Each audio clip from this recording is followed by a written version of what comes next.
أعوذ بالله من الشيطان الرجيم. بسم الله الرحمن الرحيم، والصلاة والسلام على أشرف المرسلين وآله وصحبه والتابعين ومن تبعهم بإحسان إلى يوم الدين.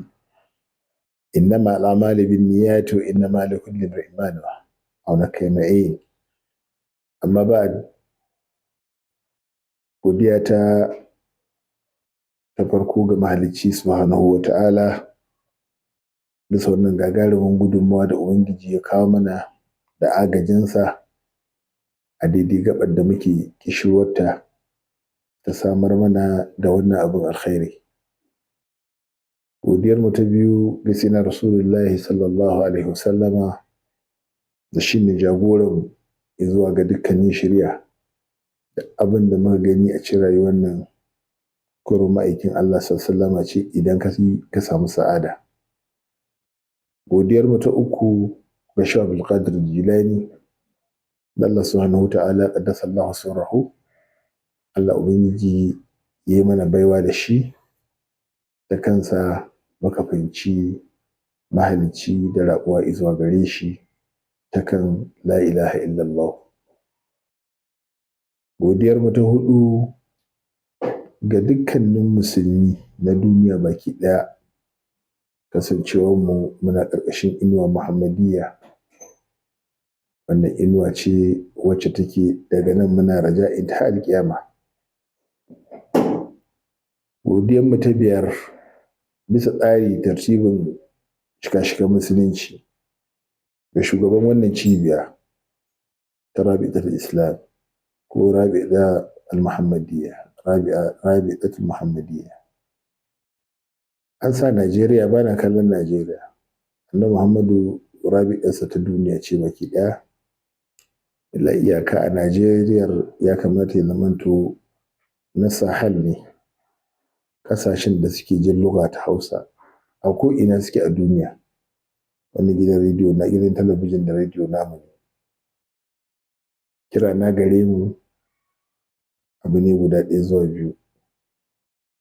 Duka abin da za mu dubi girman Allah mu yi shi. Wannan shi ne ƙashin bayan ɗariƙar ƙadiriyya. Ta'atullahi tajma'una. Mu duƙufa mu tsaya a ƙarƙashin ɗa'ar Ubangiji. Idan muka yi wannan, mun karya ƙashin bayan duk lawan wani ibilishi da iblis ɗin baki ɗaya akan wannan tafarki. Ba ruwanmu da me yi da kuma wani abin da zai yi, illa iyaka in ya dace da abin da yake ya dace da abin da muka gani akan abin da magabatanmu suka ɗora mu, mu yi shi daidai gwargwado mu kuma dafa kowaye.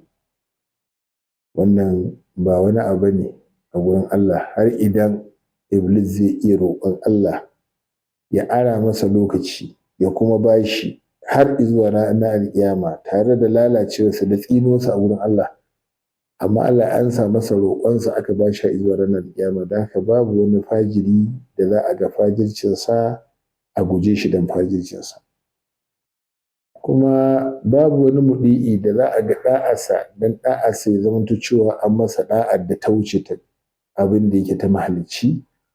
Ko da me yake yi ko in dai har a cin annabawa Allah zai ba annabi Nuhu Kan'ana. Don haka kira na gare mu, mu dunƙule, mu mulmule, mu cure, mu zama abu ɗaya ƙarƙashin la ilaha illallah. Mu dafa kowace irin tafiya in dai mun tabbatar da cewa tafiyan nan mu a gurinmu don Allah za mu, shi ya san yadda zai saka mana.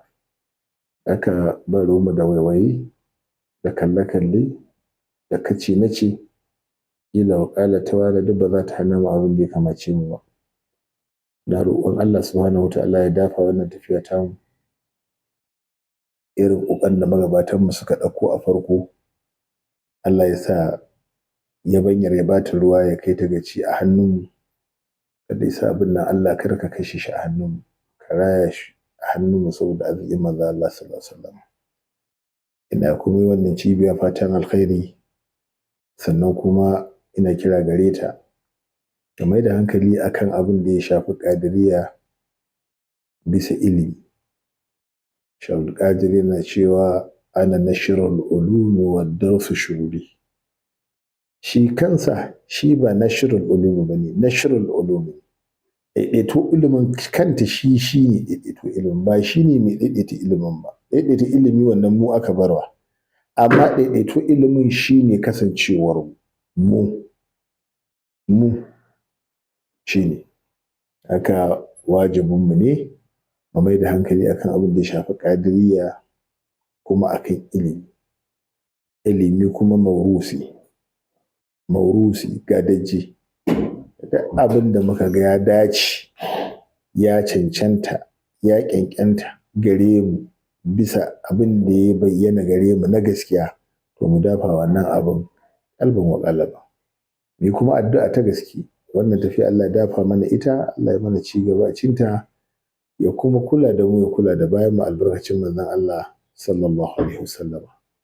Da haka za a dinga samun wannan shirye-shirye bisa tsarin da wannan gidan talabijin da rediyo ya tsara kan channel ɗin da yake ciki, da kuma abin da ya dace a samu bayan wannan, da kuma tsare-tsaren malamai da wannan gidan rediyo da talabijin ya shirya wanda za su gabatar da al'amura na addinin musulunci.